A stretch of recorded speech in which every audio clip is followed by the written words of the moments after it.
Hey, folks, welcome back to another episode of Real Estate Rescue with Greg Ferrera. That's me, your host. Been in this crazy real estate business over 30 years. Yes, a long time. That's right. That makes one of us probably a little bit nuts. That'd be me. But hey, thanks for tuning in. Again, we're trying to stay on top of this and get you information from the perspective of somebody who's been doing this for many decades and committed to helping you with great information navigate these challenges as these markets are changing, not just here where I'm from, right here in Idaho in the Treasure Valley, but across the country. I study these markets all the time. You're going to hear my thoughts from doing this, not just reading information and researching the web. No. Selling homes, working with buyers, working with sellers. And as a side note, I traveled the country for 9 years and I taught real estate agents how to focus on the customer, not themselves. Not look at the commission, but look at the situation that somebody needs your help. Focus on the customer and help them get through this challenging time that isn't always a lot of fun, right? Moving isn't a lot of fun. But hey, I wanted to talk to you about something. Sellers right now, we're seeing an increase in homes. This is normal. It's spring. Normally sellers put their homes up for sale springtime when it starts getting pretty out, right? They want the yard to look nice, put their home up for sale, and they want to move in the next 6 months, usually before September. Some of it has to do with school, the weather. There's a lot of moving parts, but that's normally historically the time when people move. Now, I wanted to get involved in something as a seller, right? This is about sellers.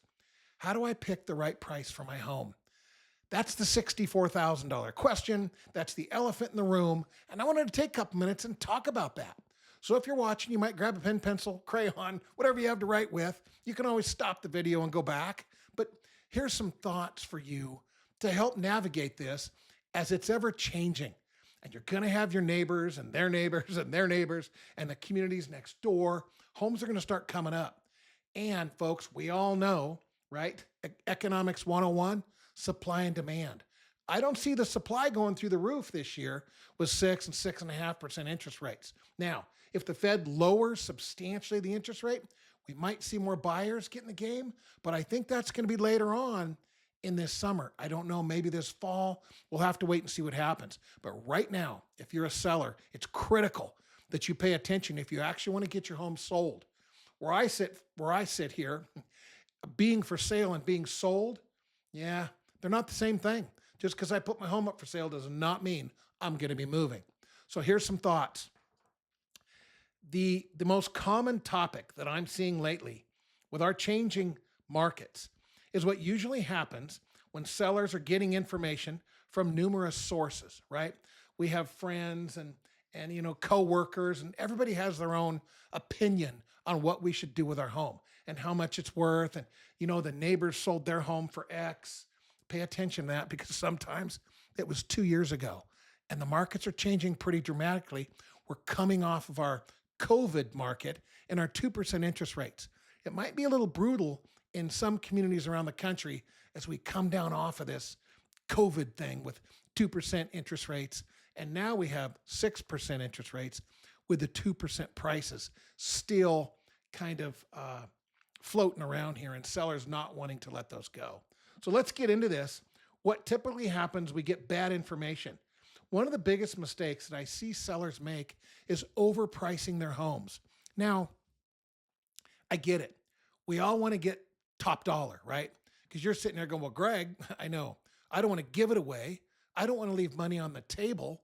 And I can share with you, having helped sellers, I don't know, thousands of them over 30 years, and certainly had tons of conversations about how do we price our home and maximize our dollar, right?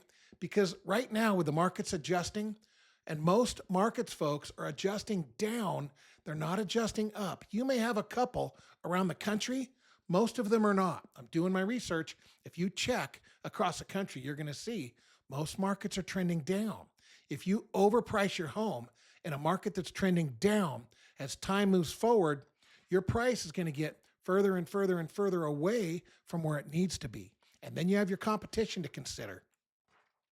So we all want to get top dollar. That feels good. But what does that mean? Be careful if you're a seller having a dollar amount in your mind. Boy, this is a tricky one.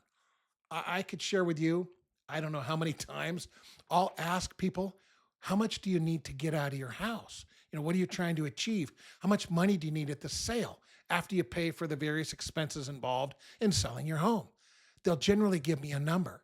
And then what happens if we can't get that number? Well, usually we all know that number is a number in our head, and we're projecting out to the future of what we're going to do. Maybe it's buy a new car, buy a truck, buy a home. Who knows? Put it into a retirement fund. Or maybe we're going to buy a RV. We're going to travel around the country. A lot of people are doing that lately, but you never know. But they have this number in their head. And unfortunately, I'm going to be a little funny here. When a buyer comes to look at your home, they don't say, well, Mr. Seller, we're looking at other homes, but we were just kind of curious. We really like your home. How did you come about your price? How much do you need to get? And then most buyers don't say, well, okay, we understand you want to buy this, that, and the other. Even though you're $50,000 price more, we're going to buy your house. They don't do that. They want the best deal on their side, and you want top dollar. We just have to be careful if we're going to overprice our home to understand what happens. So I say this sounds great when we do that, but when we sit on the market for a while with no offers, that's not much fun. It can be stressful, fearful, and depending on your goals, overpricing your home will help sell the competition. Now think about this a minute. Greg, what do you mean? If you overprice your home, the buyers are looking. Nowadays, they can grab their phones and they can search for homes everywhere and never have to leave the comfort of their couch at their own home. And they can look and see if your home's overpriced and then never come and see it. That's why I say to sellers, because you Zillow have a ton of views, that doesn't mean your home's selling. That means people are seeing your home on the couch at their house. It doesn't mean they're coming to your house. So it can be very misleading. So then we overprice our home, and then the buyers are looking. They see your home's overpriced. That's perspective for them to go look at the home down the street. It's priced more aggressively. They like it, and they make an offer on it. And then that buyer, that buying purchase power that was in the market is now gone. And it's not getting replaced as quickly as it might have, let's say 2, 3, 4 years ago when the interest rates were 2 and 3%. This is a big deal. This is changing markets across the country. Be aware of this as a seller if you want to get sold. You've got to pay attention to overpricing your home. It's dangerous, and it can lead to your home sitting and not selling. And then when you get an idea that, hey, maybe we have to reduce the price, it's harder to do. We start chasing the market. And most sellers don't understand the pricing levels, if you will, and they don't adjust the price enough because they feel like they're taking money out of their pocket. Remember, they had a price in their head to start with. Let's say after everything's sold, they were going to come up with $100,000. If the reality is they have to adjust that price $50,000, yeah, they don't want to do that.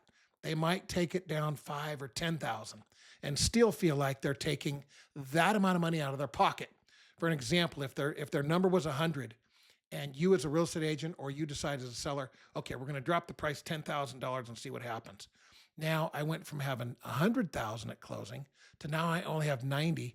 I just lost $10,000. Now they lost it in their mind, but they don't have it in reality. It's a dangerous game to play. So just be careful, heads up, and be aware of that.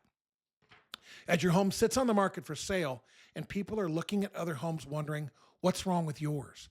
There might not be anything wrong with it, but the longer it's sat on the market, people start thinking that. Two things can happen. They can either sniff this out and say, hey, maybe you'll make a deal. And to you, that's money, right?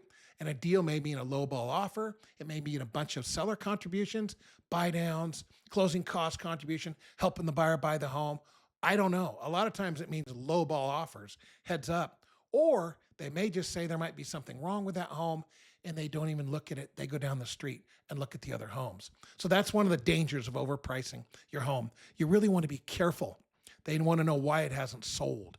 And then, so days on the market are available, right? If the home's been sitting, I think right now, average days on the market are around 60, let's say 55 to 65 days in any given community. That starts adding up. That's 2 months. It's a long time. A lot of buyers have had an option to look at the home. If it's still sitting, they tend to wonder what's wrong with it. So be really careful. Now, I'm going to say something here, and don't turn the channel off, and don't wish bad on me. The goal's not the highest price. The goal's top dollar, and that's different. the highest price isn't always reality. The goal is top dollar for you, depending on your situation. Now, I've said for years, I used to train real estate agents how to acknowledge and be compassionate about what sellers needed, not what the agent needed. Help these people that are going through a tough transition. What do they need? And usually when we decide to buy a home or sell a home, it's because we're in some sort of transition. Motivation's key. What motivates us? Well, usually it's something emotional, or it is money, something financial is going on, or we have a time, right? And maybe it's a combination of all the above. By emotions, I'm saying maybe it's a family issue. We're trying to get closer to the grandkids or mom, or maybe there was a health issue or something going on with family. With money, maybe we got to move for a better job. Maybe we can't afford this house right now. It might be money or timing, and timing sometimes is in the middle of all this. Maybe it's summer and we don't want to be moving in the winter. And maybe it's a combination, but it's important to understand what's going on with the time, the money, and the emotions. And then one major item gets missed in the middle of this, and that's what's the current trend of the market. These things can clash because our emotional needs, our money, our time, those are things happening to us. The market is separate, but these have to work together to make this successful. So be aware of that. And how many homes like mine, yours, ours, how many homes are up for sale like ours? That's critical. What is our competition? I was saying on my radio show during the winter, if you're thinking about selling, get your home on the market right away before the competition wakes up in spring and puts their home up, because that's going to drive your price down most generally. So most sellers don't really think about who's going to purchase my home, what's most important to them. And many sellers, they're a little lazy when it comes to fixing up their home. Don't be lazy. Go through your home. Look at the details. It might be the floor. It might be the trim, the windows. I don't know what it is. Each home's different. If you're here local, we do free consultations. I walk through homes all the time. The details matter. You want the buyer to feel excited. You want them to see things that they like and see more things they like. I'll share with you psychologically, when a buyer walks into a home, I've done this a few times, folks. A buyer walks in, they see something they don't like. Instead of looking for other things they might like, they start looking for more things they don't like. That gives them the confidence to leave the house and make this not an option for them any further, and they leave. This happens in a millisecond. So you want to make sure you do everything you can to put your best foot forward so that you have the option to work out a transaction and a deal with these folks that come to your home. Now, be ready to sell, be ready to move as a seller. Know where you're going to go and have a plan. That's a whole nother conversation and a different show, but make sure you know where you're going and you're able to make it happen. I wish you the best. Just a quick note here for sellers: get prepared, know all the angles so you can be successful in this so ever-changing market post-COVID here in the spring and upcoming summer of 2026. Thanks again for taking time to join me. It's Real Estate Rescue with Greg Ferrera. I'll be back again with some more great content. You can reach me at realestaterescueidaho.com. I do work in the Treasure Valley, but I pay attention to what's happening across the country. So no matter where you are, these thoughts, ideas, principles, and concept will help you. If you have questions, do let me know. realestaterescueidaho.com. Don't forget to like and subscribe on the button below. God bless you. Wish you the very best. We'll be back again real soon.